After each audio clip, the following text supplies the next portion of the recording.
Hello guys, today I'll be showing or giving you a brief explanation of accessories you should get before or after you get a first DSLR. So accessories are kind of expensive and you could spend the same money as the camera was. So you have to be, really, not really, anything. But you should actually be very focused on getting some good accessories so that you don't spoil your camera. Some UV filters can make your camera go crazy. The photos without the UV filter are way better, 100% better. So you should be very focused, and you should have all the knowledge before you get some accessories for your first DSLR. So today I'll be showing you some of the accessories in a virtual way. So okay. So first thing you should get is a tripod. Tripods are really useful. You should surely get a tripod. I think Gizmo is kind of good. Yeah, Gizmo is kind of good, and Velcro. They are very good tripods for your DSLR. So you need them. The second thing you need is a lens hood. Lens hood are really useful if you take some photos in sunlight and you need to focus and get some quality pictures. Then a lens hood is really useful. There are two types of lens hoods. One is the normal circular lens hood and the other is the flower lens hood. The flower lens hood, and I don't know the really big difference between them, but these are kind of better because sunlight can enter through these two. So you can have a lot of problem with them. So personally, when I use my 5-3D, I get some problem with my flower lens hood because the focusing rays, they get deflected by the lens hood and my photo is not focused properly. So that's kind of a big problem. But still, that's kind of fine. Second thing, you go for trips, you need some photos. You need a lot of photos, more than 5,000, 6,000 pics normally, and you could spend a lot of more than 500 pics on your normal burst modes. So for them you need an SanDisk Extreme, which is the very useful. SanDisk Extreme, they are really good. 32 gigs is sufficient for you. You get a 30 Mbps transfer speed. That's kind of good, and those are kind of normal. Main thing, lenses. So lenses is a big deal.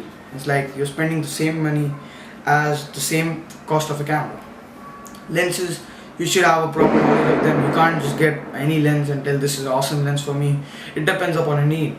Like less the aperture, more the light. So if you want a prime lens, like for dark or light in the night pictures, then you need a better aperture, like f2.2, something like that, 2.3.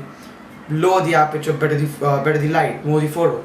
And the exposure shouldn't, if it increases, if it's more or less, then more the time shutter, and more your camera should be stable, so you can mess up your picture. So if my shutter or exposure is at 0.6 second and my aperture is at f3.5, still I'll get a quality picture if I'm on or mounted on a tripod, but normal hands cannot make the pic stable. So you would need a good lens. So like aperture lens, proper aperture lens. You get zoom telephoto lenses for normal telephoto zoom range with a reasonable price. So okay, if you are on Canon, then there are two types of lenses, EF and EFS. EFS normally comes with your kit lenses because they can only be fitted on your device but not on full frame cameras, such as Canon 7D, Nikon D7000, etc. Then 1D Mark III, 1D Mark IV Canon. So they don't fit normally because EF is only for Canon, so not for Nikon. I'm not really sure about Nikon, but Canon, yes, you need a EF lens because EF normally comes with a L branding, which is luxury for Canon.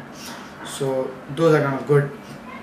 You get macro lenses. So there are many type of telephoto plus macro lenses, and you can get them for a good price. And normally people go for Sigma because Sigma is quality lenses, But still, if I would buy a good lens afterwards, it shall be Canon, because it's Canon after all. So anyways, you can get some prime lenses for dark pics. Okay, then the next thing is a battery grip. Okay, you need a lot of battery. DSLRs consume a lot of battery, especially for videos. So you can't make huge videos if you don't have power supply. So you need a battery for that, and you get a battery grip and extra batteries. Battery grip is better. You have to spend a lot of money for them, but it's better. It's better that you go for an aftermarket one, because Canon battery grips are like pricey. They are really pricey. And that's kind of it. Bags, obviously you need bags, and more type of lenses.